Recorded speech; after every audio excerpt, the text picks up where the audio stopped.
আয়ারল্যান্ডের এক জনমানবহীন ভয়ঙ্কর জঙ্গল, যেখানে একবার ঢুকে পড়লে বেঁচে ফেরা অমাবস্যার চাঁদ দেখার মতো।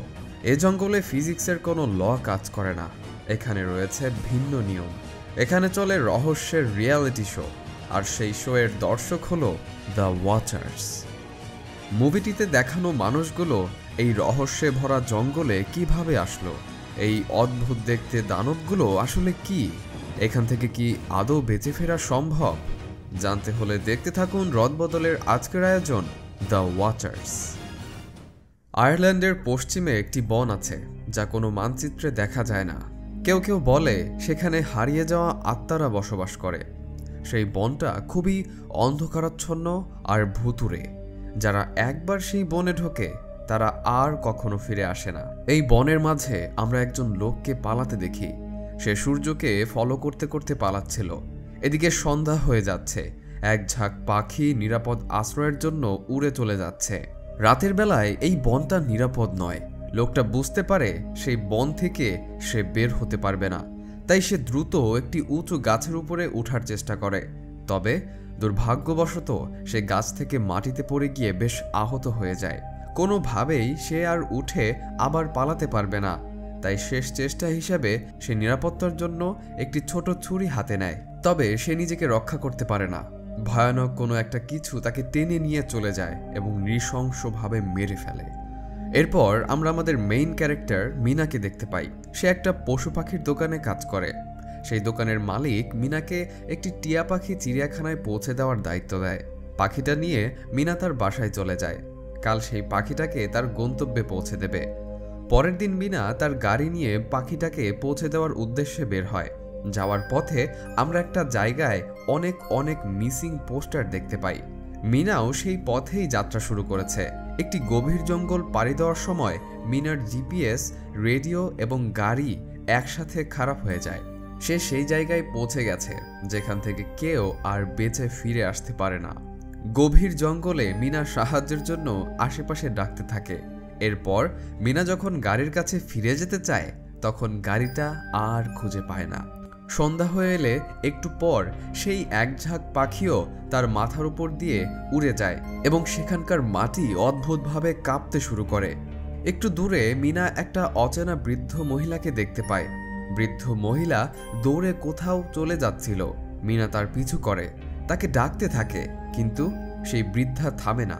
মিনা একটু দূরে একটা ঘর দেখতে পায়।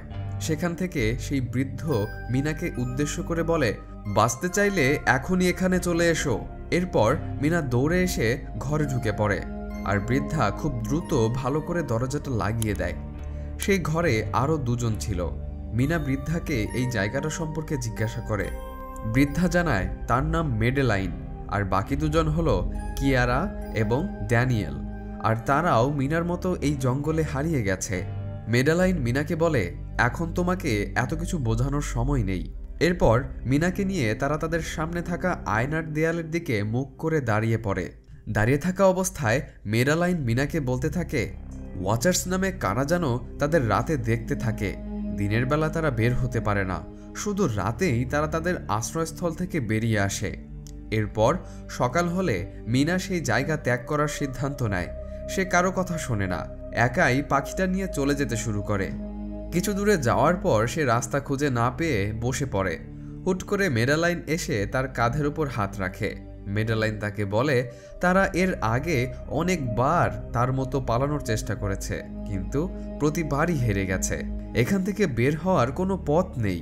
এখানে অনেকগুলো সাইনবোর্ড আছে যেগুলো পারফেক্টভাবে অবস্থিত যে এই জায়গাটা একদম গোলাকার, অর্থাৎ এই অভিশপ্ত জায়গাটা এক নির্দিষ্ট বৃত্তাকার সীমানায় আবদ্ধ। এই সাইনবোর্ডগুলো অতিক্রম করলেই তাদের ঘরে ফিরে যাওয়া কঠিন। মিনা জিজ্ঞাসা করে যে এগুলো কে তৈরি করেছে। মেডেলাইন উত্তর দেয় এগুলো একজন প্রফেসর তৈরি করেছে। এরপর মিনা আবার মেডেলাইনের সাথে ঘরে ফিরে যায়। রাতে আবার তারা সেই ঘরে অবস্থান করে।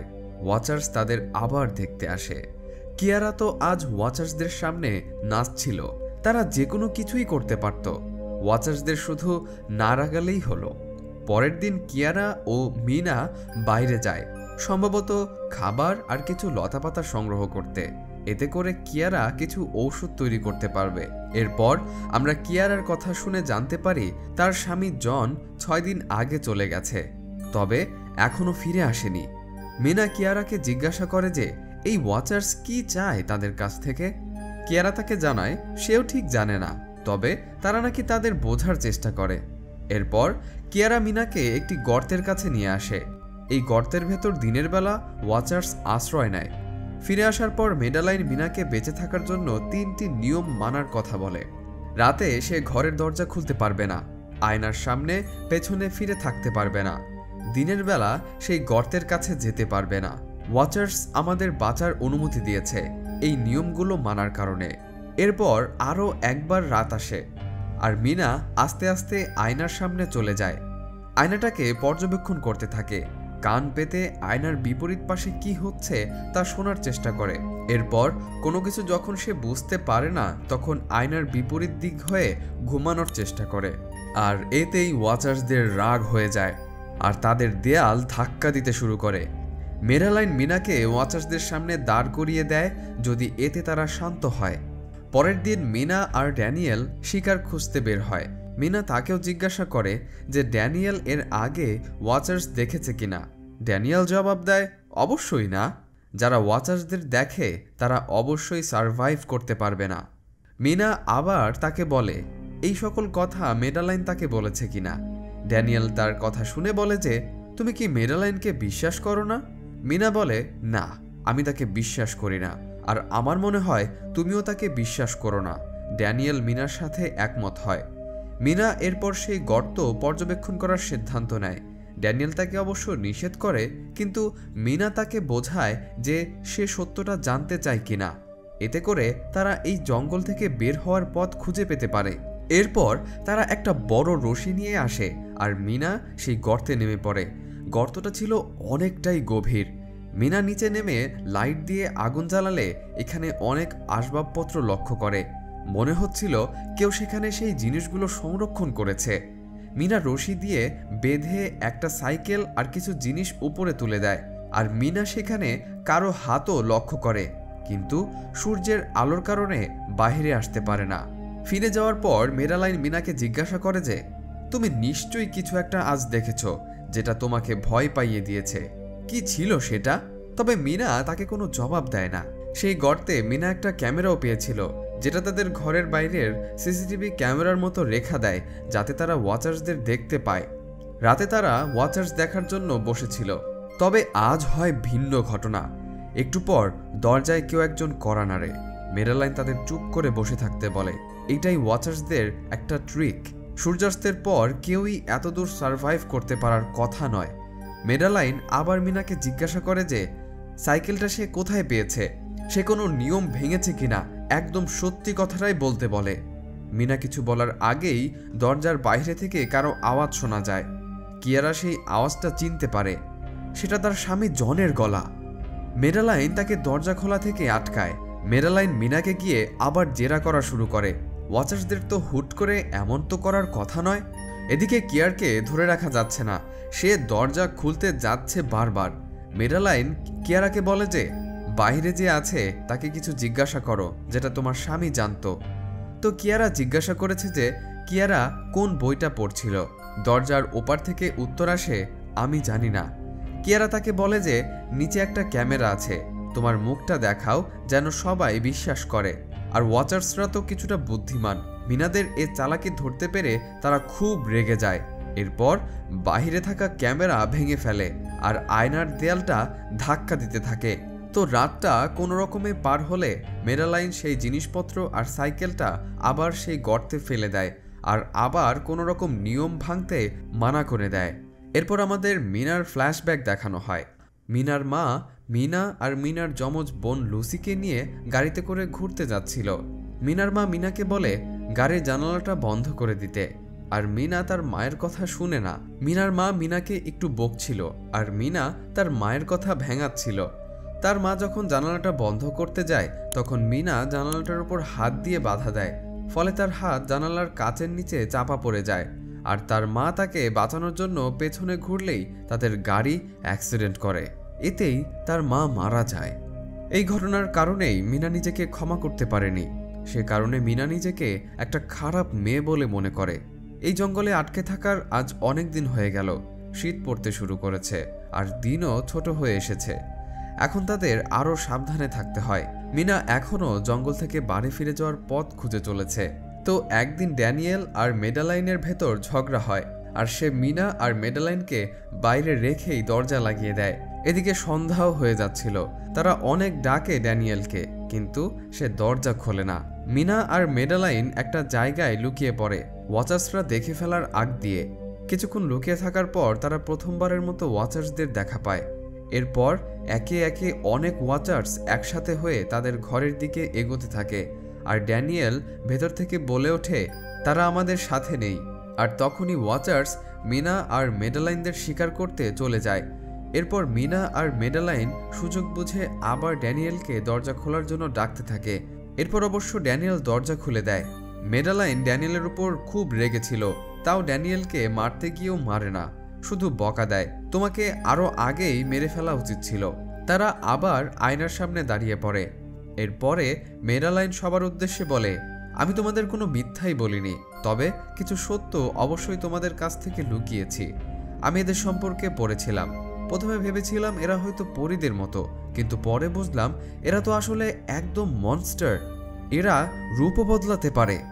আমি একবার আমার মতো একজনকে দেখেছিলাম। এরা আমাদের মতো হওয়ার জন্যই আমাদের উপর নজর রাখে।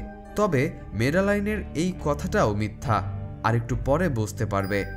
এরপর অনেক ওয়াচার তাদের ডাকতে থাকে মানুষের মতো আওয়াজ করে। তারা সেই সব শব্দগুলোই ব্যবহার করছিল যেগুলো তারা মিনাদের কাছ থেকে কোনোভাবে শুনেছে। তারা বুঝতে পারে ওয়াচার্সরা তাদের এবার আর ছাড়বে না। ইতিমধ্যেই তারা সেই ঘর ভাঙার চেষ্টা করছে। ভাগ্য ভালো তারা বেসমেন্টে যাওয়ার রাস্তা পেয়ে যায়। ড্যানিয়েলরা সেটা খুলে একে একে ভেতরে ঢুকে যায়।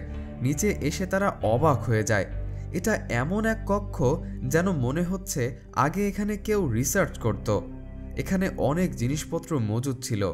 সেখানে থাকা একটা কম্পিউটার মিনা অন করে। কম্পিউটারে কিছু ভিডিও সেভ করা ছিল। বেশ কয়েকটা ভিডিও দেখার পর তারা কিছু তথ্য সংগ্রহ করে।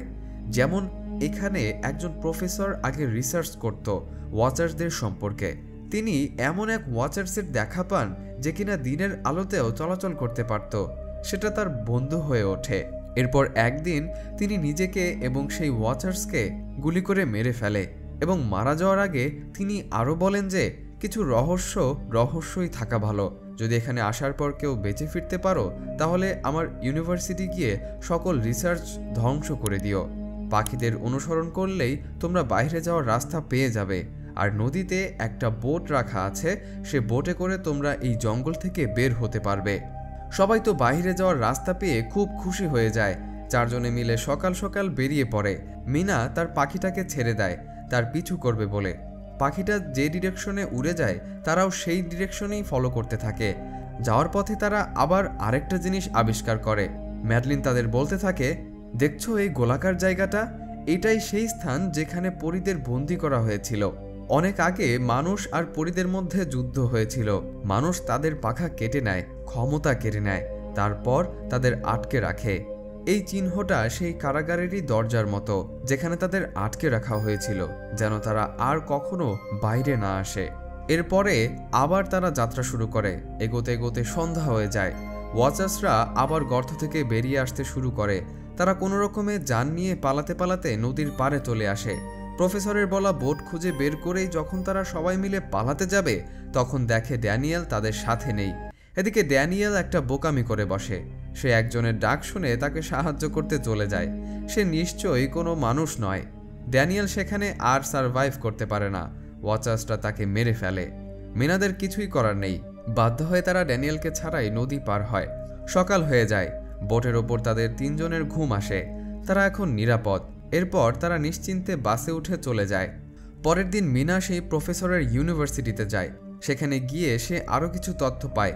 মিনা কিয়ারার বাসায় যায় এবং তাকে সবকিছু খুলে বলে সে কি জানতে পেরেছে। সে কিয়ারাকে কয়েকটা ছবি দেখায়, প্রফেসর আর মেডেলাইনের ছবি। মেডেলাইন ছিল প্রফেসরের স্ত্রী, আর তার স্ত্রী মারা গেছে 2001 সালে। তাহলে আমাদের সাথে যে আছে তিনি মেডেলাইন নন। সে নিশ্চয়ই একটা ওয়াচার। এটাই সেই ওয়াচার যে কিনা দিনের আলোতেও বের হতে পারে। এরপর আমরা দেখি কিয়ারা গাড়িতে করে বাসায় ফিরে আসছে, আর মিনা যার সাথে এতক্ষণ কথা বলছিল সে আসলে ম্যাডেলাইন। ম্যাডেলাইন কিয়ারা এবং মিনার উপর আক্রমণ করছিল, এক এক সময় এক একজনের রূপ ধারণ করে। মিনা ম্যাডেলাইনকে বোঝায় যে আমি যেই ম্যাডেলাইনকে চিনি সে তো এমন নয়, আমাকে ছেড়ে দাও, আমরা তোমার সম্পর্কে কাউকে কিচ্ছু বলবো না, বিশ্বাস করো। ম্যাডেলাইন রেগে গিয়ে বলে, বিশ্বাস? এর আগে অনেকবার মানুষকে বিশ্বাস করার নমুনা পেয়েছি। প্রফেসরকে আমি বিশ্বাস করেছিলাম, কিন্তু বিশ্বাসঘাতক প্রফেসর তার সাথে সাথে আমাকেও গুলি করে মারার চেষ্টা করে। মিনা তাকে আবার বলে যে তুমি কি জানতে চাও না যে তুমি কেন দিনের আলোতে বাহিরে বের হতে পারো? কারণ তুমি একজন হাফ ওয়াচার আর হাফ মানুষ, এজন্যই তোমার ভেতর মনুষ্যত্ব আছে, তুমি একজন ভালো মানুষ। প্রথম দিন থেকে তুমি আমাদের সাহায্য করে এসেছো। ম্যাডেলাইন সবকিছু বুঝতে পেরেছে। এরপর ম্যাডেলাইন উড়ে চলে যাওয়ার সময় মিনাকে বলে, আমার মনে হয় তুমি ঠিকই বলছো। এরপর মিনা তার যমজ বোন লুসির কাছে সবকিছু শেয়ার করে, আর ম্যাডেলাইন বিভিন্ন রূপে বিভিন্ন জায়গা ভ্রমণ করতে থাকে, মিনার ওপরেও নজর রাখে। তো বন্ধুরা, আজকের জন্য এই পর্যন্তই।